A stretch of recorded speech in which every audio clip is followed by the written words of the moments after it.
In the pastoral fields of Canaan, Jacob watches his sons as they work. Joseph stands out in his vibrant robe, a stark contrast to his brothers. The brothers glare at Joseph, their faces filled with envy and suppressed anger. The sunlight catches Joseph's robe, making it shimmer, heightening the tension among the brothers. In the warm glow of lamplight, Jacob's tent becomes a sanctuary of whispered stories and ancient legacies. Joseph leans in, his young eyes reflecting the dancing shadows and the weight of his ancestors' words. Jacob begins, his voice a gentle current. "And so, Joseph, it was with Abraham that our covenant began, a promise passed down through generations." The tent seems to hold its breath as Jacob speaks of destiny, of a spark carried through time. His aged eyes lock with Joseph's, imparting wisdom and a sacred trust. He concludes with quiet conviction. "You, Joseph, carry a spark of that destiny within you." In Joseph's dream, golden sheaves fill a vast field, each bowing deeply. Joseph's sheaf stands tall and proud, untouched by the collective obeisance. The sun blazes with regal authority and the moon glows with serene grace. 11 stars twinkle like celestial courtiers, bowing in deference. In the pastoral fields of Canaan, Joseph stands bathed in the golden light, sharing his dream. His voice rings with youthful enthusiasm as he recounts his dream to his brothers. But his brothers' faces darken, resentment festering like a hidden wound. Simeon and Levi exchange angry glances, their eyes narrowed with barely concealed fury.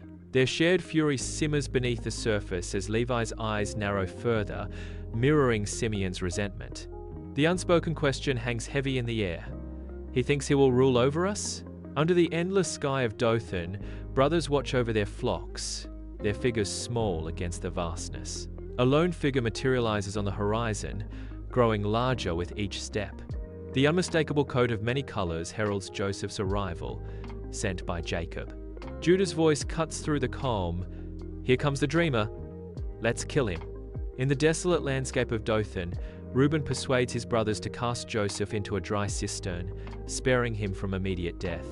Joseph's desperate pleas for mercy reverberate within the cistern's confines as his brothers turn a deaf ear to his cries. The brothers sneer down at Joseph, their faces hardened with contempt as they mockingly proclaim, "We'll see what becomes of his dreams now." Unmoved, the brothers hoist Joseph and throw him into the dark depths of the cistern. On the dusty caravan route, a band of Ishmaelite traders appears, their arrival setting a dark plan in motion. Judah's treacherous scheme unfolds as he suggests turning on Joseph. Joseph, terrified and desperate, is hauled from the depths of the cistern, his cries echoing in the emptiness. They sell him for 20 pieces of silver. Under the harsh sun of Dothan, the brothers enact their cruel deception. A goat falls, its blood staining the parched earth. They seize Joseph's coat, ready to defile it. The coat is soaked in blood, a symbol of their treachery. The bloodied coat lies discarded, a grim testament to their betrayal. The brothers stand in grim silence before Jacob, a bloodied coat held between them. Jacob's eyes widen in disbelief as he snatches the coat, recognizing the fabric instantly. His face crumples in anguish. A heart-wrenching sob tears through the stillness. Clutching the coat to his chest, Jacob's body trembles with inconsolable grief. My son, I will go down to the grave, mourning." With a guttural cry, he rends his clothes, the sound echoing through the tent. Overwhelmed, Jacob collapses to his knees, tears streaming down his face as he rocks back and forth in inconsolable sorrow. Under the relentless Egyptian sun, a slave market buzzes with grim commerce. Among the throng, Joseph, weakened and despondent, is dragged forward, his eyes filled with despair. Potiphar, an officer of Pharaoh, scrutinizes Joseph with a cold, calculating gaze. The branding iron descends, searing Joseph's skin, a symbol of his lost freedom. The brand marks him, a permanent scar of servitude, as his past life fades into memory. Harsh reality descends upon Joseph, crushing the remnants of his former life beneath the weight of slavery. Inside Potiphar's lavish home, Joseph's brow furrows with determination as he meticulously organizes the ancient scrolls. From across the room, Potiphar watches Joseph, a flicker of admiration in his gaze. With newfound authority, Joseph rises, his movements now carrying the weight of his elevated position.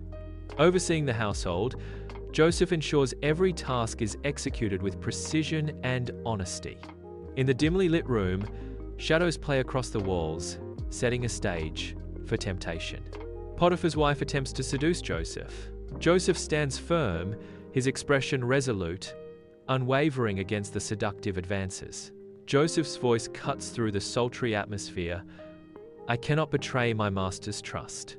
The weight of his words hangs heavy in the air. Potiphar's wife recoils slightly, her expression shifting from seduction to frustration. Inside Potiphar's opulent home, tension fills the air as Potiphar's wife levels her accusations. Her finger trembles, her distress a stark contrast to the cold fury brewing in Potiphar's eyes. Potiphar listens intently, his face a mask of rage as his wife's false words echo through the room. The room feels heavy with impending doom as Potiphar's silent fury signals the start of irreversible events. With a swift, decisive gesture, Potiphar commands his guards, setting in motion the wheels of fate. Sunlight pierces the gloom of the Egyptian prison, illuminating dust-filled air. Even in captivity, Joseph's serenity shines. Joseph's friendly demeanor has won over the jailer, who now trusts him implicitly. The jailer nods to Joseph, his eyes conveying respect and gratitude for Joseph's help. Joseph oversees the other prisoners, his presence a beacon of hope in the oppressive atmosphere. The prisoners gather around Joseph, their faces reflecting a sense of security and guidance. In the dim, torch-lit Egyptian prison, shadows dance ominously across the damp stone walls, setting the stage for fates yet to unfold. Joseph, radiating quiet strength, sits on a straw mat, facing the cupbearer and the baker. The cupbearer's face is etched with worry, while the baker's expression holds a mix of hope and fear, their destinies hanging in the balance. Joseph closes his eyes, brow furrowed in intense concentration, as he delves into the depths of their dreams. Joseph speaks with calm assurance, revealing fates both promising and grim, as the truth of his interpretations unfolds with the passage of time. 2 years drift by, leaving Pharaoh restless upon his throne, a storm of worry etched across his brow. Nearby, the cupbearer watches, a flicker of recognition sparking in his eyes as he recalls a forgotten encounter. Summoning courage, the cupbearer steps forward, breaking the palace's heavy silence. Guards usher Joseph into the opulent hall, his composure a mask over wary eyes as he approaches the throne. The cupbearer speaks, "Your Majesty, I remember a Hebrew man, a slave, who interpreted my dreams accurately. His name is Joseph."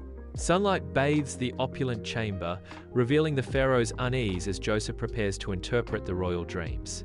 Joseph calmly declares, "The dreams foretell 7 years of great abundance in all the land of Egypt." He warns of impending doom, but afterward, 7 years of famine will arise. Joseph advises, "Therefore, let Pharaoh take wise action and store the grain under Pharaoh's authority." In the heart of the palace, Pharaoh extends his hand toward Joseph, a gesture of profound respect. The throne room is silent as Pharaoh presents Joseph with a gleaming signet ring. Servants approach, draping fine linen clothes over Joseph's shoulders. The fabric drapes around Joseph, its luxurious texture a stark contrast to his previous attire. A heavy gold chain is placed around Joseph's neck, its weight a symbol of his new authority. The gold chain rests heavily on Joseph, signifying his transformation. Under the Egyptian sun, Joseph orchestrates the massive collection of grain during the years of plenty. Every granary is filled to its maximum capacity, a testament to Joseph's meticulous planning. Workers haul heavy sacks of grain, their efforts a vital preparation for the impending famine. The sun beats down relentlessly as the bustling scene unfolds, highlighting the urgency of the task. Joseph's dedication ensures no space is wasted, securing enough provisions for the lean years ahead. The towering storage facilities stand as a symbol of foresight, a bulwark against the coming hardship. Under the merciless sun, Canaan's cracked earth whispers tales of famine as Jacob surveys his barren lands. 10 sons gather provisions, their faces mirroring the desperation of their homeland. With youthful worry etched on his face, Benjamin stands beside Jacob, a stark contrast to his older brothers. The weight of the journey presses down on them as they prepare to leave their father and brother behind. Jacob watches his sons depart, his heart heavy with the uncertainty of their mission and the grim reality of their famine-stricken land. The brothers, weathered by their journey, step into the hall, their anxiety palpable. They approach the elevated platform where Joseph sits, draped in opulent Egyptian attire. In unison, they bow low before Joseph, their faces pressed against the dust-covered ground.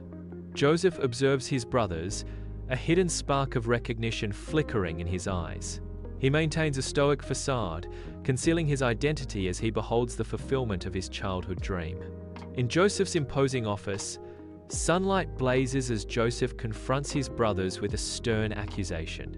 Brother one, bewildered, protests their innocence. "No, my lord, we are not." Brother one continues to explain their family situation. "We are 12 brothers, sons of one man in the land of Canaan. The youngest is this day with our father, and one is no more." Joseph's face darkens. "It is as I said, you are spies." He delivers a harsh ultimatum.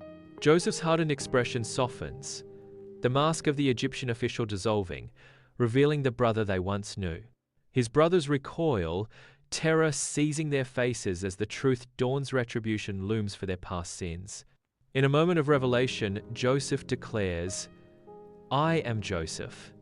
Does my father still live?" The weight of their betrayal hangs heavy as Joseph's words echo in the stunned silence, questioning the fate of their father. Sunlight floods Joseph's regal office, illuminating the scene with divine grace. Joseph stands tall, a figure of strength and forgiveness, his eyes reflecting profound warmth.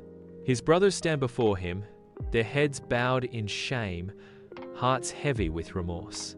Joseph raises a hand, a gesture of peace and absolution washing over the room. With unwavering resolve, Joseph declares, "You intended to harm me, but God intended it for good." His words resonate, transforming a moment of despair into one of hope and reconciliation. Across the sands of Egypt, Jacob and his family arrive, their camels heavy with the burdens of their past. Joseph bursts forth, his face radiant, as he rushes to embrace his long-lost father. In a tight embrace, father and son are reunited, the weight of years melting away in a moment of pure relief. The family settles in Goshen, finding solace and abundance in the fertile land. Joseph watches over his family, a steadfast guardian shielding them from the famine's cruel grasp.